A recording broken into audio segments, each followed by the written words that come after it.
আমরা সবাই এখানে সমবেত হয়েছি। সবাইকে একটু সামনের দিকে আসার জন্য বারবার অনুরোধ করতেছি, আপনারা একটু সামনের দিকে আসেন। সমস্যা নেই তো, গেটটা লাগাই দেন তো, আর গেটটা খুলেন না, লাগাই দেন, আর একজন ঢুকবে না। আমরা যারা শ্রমিক কর্মচারী, যারা আমরা উৎপাদনের সাথে সম্পৃক্ত, যারা ওয়েজ স্কেলভুক্ত, তারা এটা থেকে বঞ্চিত হচ্ছে এবং আমাদের উচ্চতর গ্রেডে যে ব্লকটা আছে সেটার জন্য আজকে দাবিতে আমরা এখানে সমবেত হয়েছি।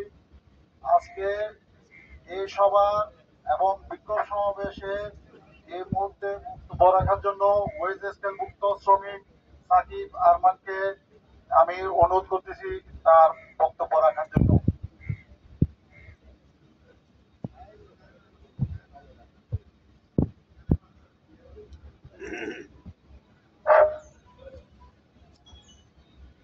আসসালামু আলাইকুম সবাইকে।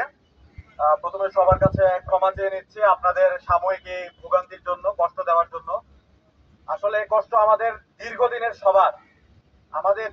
সবার, এই কষ্ট নিরসনের জন্য আমাদের সামান্যতম চেষ্টাটুকু, এইটুকু স্যাক্রিফাইস আমরা আশা করি করতে পারি। আমাদের আসলে দীর্ঘদিনের মূল একটাই দাবি, এক কর্পোরেশন এক বেতন স্কেল। আমরা এর আগেও এখানে একটি গেট মিটিং এর আয়োজন করেছিলাম।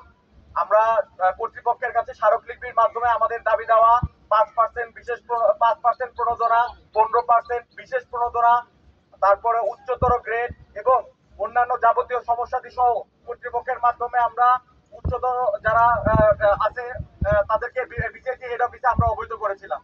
কিন্তু অত্যন্ত দুঃখের সাথে বলতে হচ্ছে যে এখন পর্যন্ত এটা নিয়ে আমাদের যৌক্তিক কোনো ফয়সালা এখন পর্যন্ত আমরা পাইনি। তো তারই ধারাবাহিকতায় আমাদের দ্বিতীয় দফায় এই গেট মিটিং। আমরা চাই দ্রুত এই সমস্যা নিরসনের মাধ্যমে আমরা আমাদের যে প্রাপ্যতা ছিল অ্যাকচুয়ালি আমাদের জন্য 5% করা হয়েছিল, আমাদের জন্য 15% বিশেষ প্রণোদনা করা হয়েছিল আমাদের জন্য, যারা মাঠ পর্যায়ের শ্রমিক কর্মচারী, তাদের বাজার দরের সাথে সামঞ্জস্য করার জন্য এই সুবিধাগুলো তৈরি করা হয়েছিল। এখানে দীর্ঘদিন চাকরি করে 20 বছর 30 বছর চাকরি করে উচ্চতর গ্রেড পাবো কি পাবো না, এই অনিশ্চয়তা এখন আমাদের মধ্যে রয়ে গিয়েছে, যা বর্তমানে ফেস করছে অনেকেই। আমরা এই ধরনের অনিশ্চয়তা এবং আমাদের অপ্রাপ্য সুযোগ সুবিধাগুলো আমরা দ্রুত সমাধান চাই। কর্তৃপক্ষ যেন আমাদের এই সমস্যাগুলো সমাধান করে, তার জন্য আমাদের জোরালো আন্দোলন। আপনাদের সবাইকে প্রয়োজন যদি পড়ে, এরপরে যদি ডাক আসে, আমরা ঢাকামুখী অবস্থান নিতে প্রস্তুত থাকার জন্য সবাইকে আহ্বান জানাচ্ছি। আমি আর কথা বাড়াবো না, সংক্ষিপ্ত বক্তব্য আমি আমার এখানে শেষ করছি। ধন্যবাদ সবাইকে।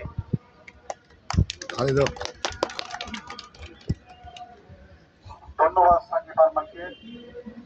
আমরা 2024 5 আগস্টে এই দেশে একটা বিপ্লব হয়েছে। সেই বিপ্লবটা হলো বৈষম্য বিরোধী বিপ্লব। অথচ দেখেন আমাদের এখানে আমরা একই কর্পোরেশনে চাকরি করি, দুইভাবে আমরা শাসিত।